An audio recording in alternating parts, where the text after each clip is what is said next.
नौसेना में कमीशन होगा तारागिरी स्टिल्थ युद्धपोत। आईएनएस तारागिरी 6,670 टन वजनी है। युद्धपोत हवाई खतरों से निपटने में सक्षम रहेगा।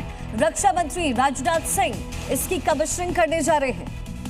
तो बड़ी जानकारी आपको दे रहे हैं। स्टिल्थ युद्धपोत है आईएनएस तारागिरी, 6,670 टन वजनी।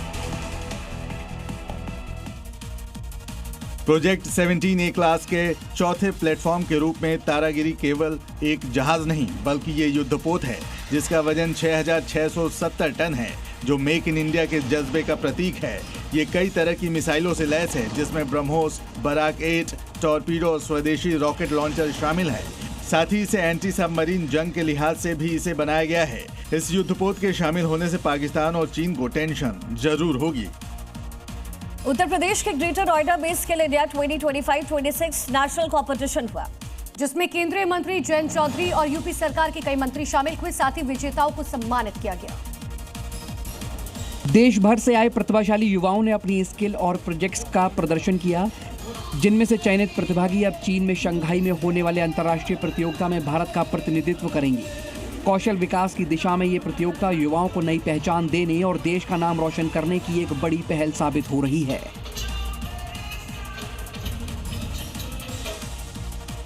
और बड़ी खबर आपको बता दें, हरियाणा से जहां पर नगर निगम चुनाव पर रोक लगाई गई है, पंचकुला अंबाला में चुनाव पर रोक लगाई गई है। वहीं सोनीपत में भी निगम चुनाव पर रोक लगा दी गई है। कांग्रेस की याचिका पर हाईकोर्ट का फैसला।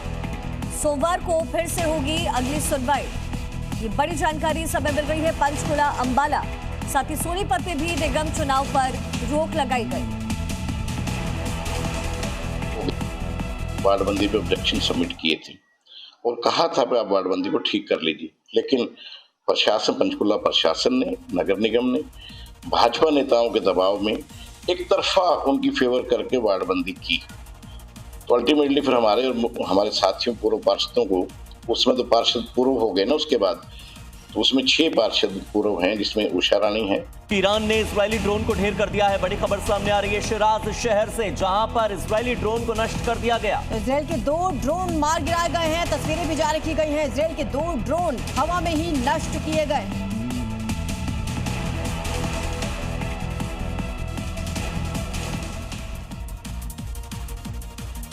और चलिए बात करते हैं देश की, दिखाते हैं 5 राज्यों से आई बड़ी खबरें।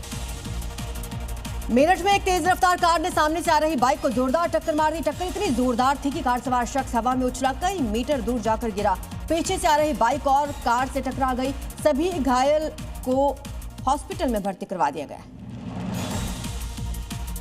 औरैया में प्रशासन ने अवैध प्लॉटिंग के खिलाफ बड़ी कार्रवाई की और बुलडोजर की मदद से कई बीघा जमीन पर फैले हुए प्लॉटिंग को ध्वस्त कर दिया। प्रशासन के मुताबिक बिना नक्शा पास करवाए भूमाफिया प्लॉटिंग करके जमीन बेच रहे थे।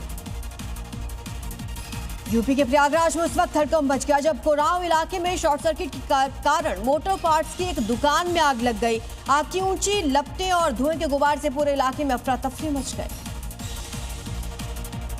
राजस्थान के श्रीगंगानगर में बारिश और ओलावृष्टि से किसानों के चेहरे मुरझा गए। पदमपुर की धान मंडी में खुले में पड़ी किसानों की जीन्स की फसल भीग गई और किसानों ने धान मंडी में जगह के अभाव के आरोप लगाए। अधिकारियों से अब मुआवजे की मांग की है।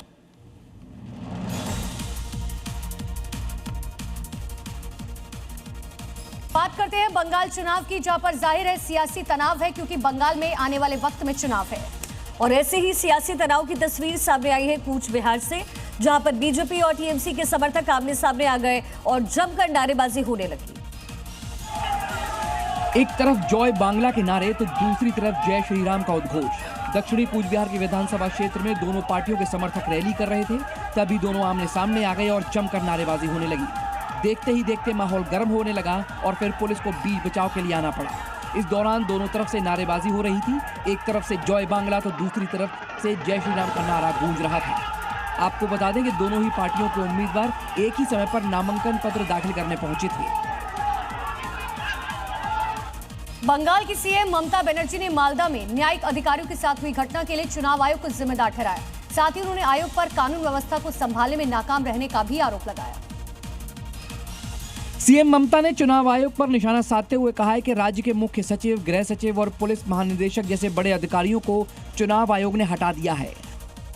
उन्होंने कहा कि मेरी सारी शक्तियां भी छीन ली गई हैं। ममता ने आरोप लगाते हुए कहा कि उन्होंने अपने राजनीतिक जीवन में ऐसा चुनाव आयोग पहले कभी नहीं देखा।